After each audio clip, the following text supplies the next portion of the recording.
Assalamualaikum warahmatullahi wabarakatuh. Hai sobat, kami dari SMA Negeri 5 Emrekang. Perkenalkan, nama saya Marwa Wardani dan rekan saya Aisyah Zafira Mushab, Nur Ahmadani Ibrahim. Di sini kami akan menampilkan video edukasi tentang penyakit yang menyerang organ reproduksi. khususnya adalah penyakit sifilis. Check it out. Hai sobat sekalian, apakah kalian tahu atau bahkan tidak asing dengan penyakit sifilis?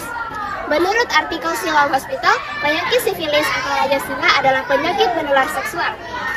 Penyakit ini disebabkan oleh infeksi dari bakteri Treponema pallidum. Nah kawan-kawan, umumnya penyakit ini diawali dengan kemunculan luka-luka di sekitar area alat kelamin, dubur, ataupun mulut. Nah, karena ketidakhadiran rasa nyeri tersebutlah, sehingga para penderita sifilis tidak mengetahui kalau dirinya sedang mengidap sifilis. Nah sobat, apabila tidak segera ditindaklanjuti oleh dokter, maka penyakit ini berpotensi mengakibatkan komplikasi penyakit lain. Komplikasi penyakit lain tersebut antara lain adalah kerusakan jantung, tumor, infeksi HIV, atau bahkan gangguan pada kehamilan dan kelahiran ibu hamil.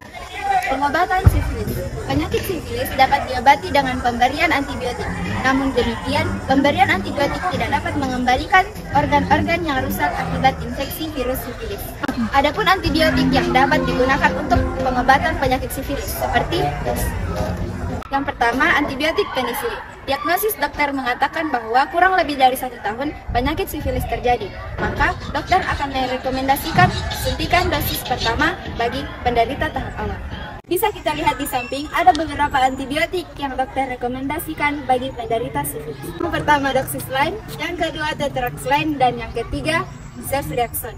Itulah tadi beberapa antibiotik yang dapat mengobati penyakit sifilis. Untuk pengobatan penyakit sifilis, pasien dianjurkan untuk tidak melakukan hubungan seksual selama pengobatan.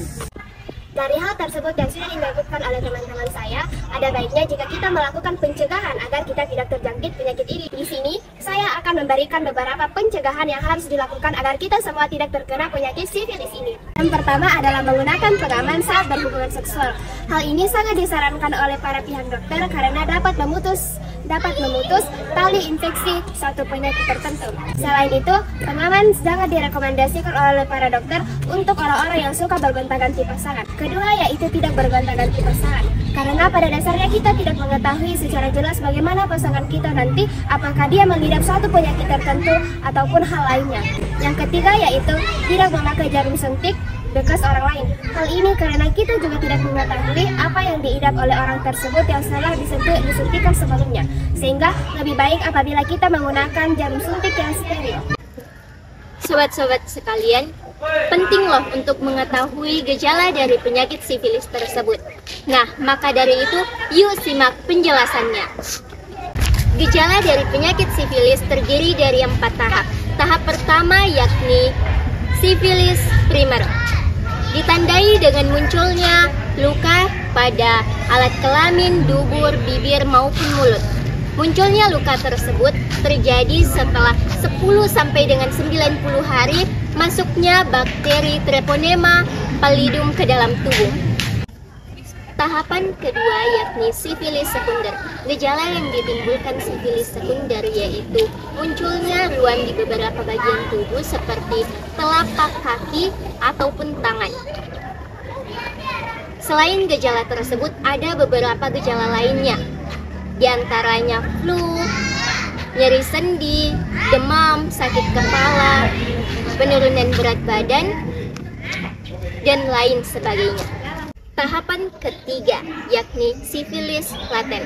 Pada tahapan ini, penderita tidak mengalami gejala klinis tertentu. Namun di 12 bulan pertama, penderita masih dapat menularkan infeksinya. Tahapan yang terakhir atau tahapan yang keempat yakni sifilis tersier. Tahapan ini merupakan tahapan yang paling berbahaya dalam penyakit sifilis. Nah, tahapan ini muncul 10 sampai dengan 30 tahun setelah infeksi primer menyerang. Gejala yang muncul pada tahapan tersier ini yakni munculnya gumma atau tumor kecil pada bagian tubuh tertentu.